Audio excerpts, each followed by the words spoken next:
మన దేశంలో నాకు బాగా కోపం వచ్చి దరిద్రం ఏంటంటే ఒక డ్రైవింగ్ లైసెన్స్ అప్లై చేసుకోవాలంటే నీకు ప్రాసెస్ ఎవరు చెప్పరు కరెక్ట్ గా. బ్రోకర్ దగ్గరికి వెళ్తే వాడన్నా 3,000 అవుతుందంటే వాడు చేసేస్తాడు. అవును. ఒకటి ఏదైనా నీకు ఆన్లైన్ లో ఒక వెబ్సైట్ లో నువ్వు చేసుకోవాలంటే తెలియదు, ఎక్కడికి పోవాలి, మీ సేవకి వెళ్ళిపోండి అంతే. నువ్వు బీటెక్ చదివి ఉంటావు, మీ సేవలో చేసేటోడు ఇంటర్ చదివి ఉంటాడు, నువ్వు వెళ్ళి వార్త పని చేయించుకుంటావు.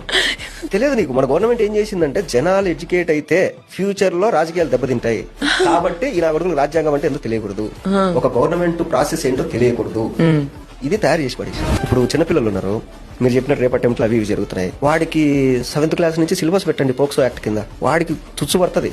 అరే మనం వెళ్ళి పొరపాటున ఒక అమ్మాయిని గెలిపితే మనం 7 years జైలు వేస్తారంటరా అని ఒక భయం వాడికి ఏర్పడితే వాడు ఎందుకు వెళ్తాడు? నువ్వు ఎప్పుడు చేస్తున్నావు? వాడికి ఏమీ తెలియకుండా వాడు తప్పు చేసినప్పుడు తీసుకొచ్చి వాడి మీద సెక్షన్ 320 సెక్షన్ 240 అని చెప్తే వాడికి ఆ సెక్షన్ కూడా తెలియకుండా నువ్వు తీసుకెళ్లి జైలు వేసేస్తావు. వాడు ఆ తప్పు చేసిన తర్వాత సెక్షన్ గురించి తెలిసిన తర్వాత నువ్వు ఎడ్యుకేట్ చేస్తున్నావు. అంటే మన వాళ్ళు ఎట్టుంటారంటే చనిపోయిన తర్వాత భగవద్గీత తినిపించినట్టు చచ్చిపోయిన శవానికి వాడు తప్పు చేసిన తర్వాత నువ్వు సెక్షన్ ఎక్స్ప్లెయిన్ చేస్తున్నావు. వాడికి తప్పు చేయకముందు నువ్వు సెక్షన్ లో చెప్తే వాడు తప్పెందుకు చేస్తాడు?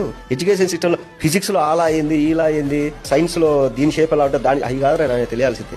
మన కాన్స్టిట్యూషన్ ఏంది, రేపు మనం ఏదైనా తప్పు చేస్తే మనం ఎలా రియాక్ట్ అవ్వాలి, లేదా మన మీద ఏమైనా జరిగితే మనం ఎలా కంప్లైంట్ ఇచ్చుకోవాలి, మన ఫ్యూచర్ లో మనం అసలు ఏం తింటే బాగుపడతాం, మన హెల్త్ బాగుండాలంటే మనం ఇది కదా ఎడ్యుకేషన్ అంటే. నువ్వు ఏదేదో సోది పనికిరాందంతా చెప్పి ఆ సబ్జెక్ట్ లో పేర్లు కూడా గుర్తుండవు ఎవరికే కానీ. అంటే కరెక్ట్ ఎడ్యుకేషన్ లేక ఇలాంటివన్నీ జరుగుతాయి. ఎడ్యుకేషన్ లో ఇవి పెట్టాలి, ఇవన్నీ ఉండాలి.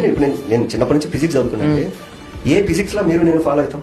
అమీబా షేప్ ఇలా ఉంటది, ఏం చేసుకుంటారు మీరు అమీబా షేప్ తెలుసుకొని? ఎందుకు ఎన్ని దానివల్ల ఏం దమ్ముడి ఉపయోగం ఉందా మనకి ఏమన్నా? నువ్వు చిన్నప్పటి నుంచి ఈ సబ్జెక్టులు పెట్టి ఉద్యోగాలు కనీసం పనికొచ్చేది చెప్పాలి కదా. అట్లా నాకు మొన్న ఆర్సీ అప్లై చేస్తే సేమ్ ఇంతే, మీరు ఈ పంపించేసేయండి బ్రోకర్ అప్లై చేస్తాడు అది ఇది అని చెప్పి వాడు ఒక అడ్రస్ పెట్టాల్సింది ఇంకొక అడ్రస్ పెట్టి ఇదంతా ఎప్పుడు అనిపించింది కూడా అమ్మ కనీసం ఇంత చదువుకున్నా నేను ఆర్సీ ఆన్లైన్ లో అప్లై చేసుకోలేనా? ఇంత దరిద్రంగా తయారు చేశారు కదా మన ఎడ్యుకేషన్ సిస్టమ్ నన్ను అనిపిస్తుంది.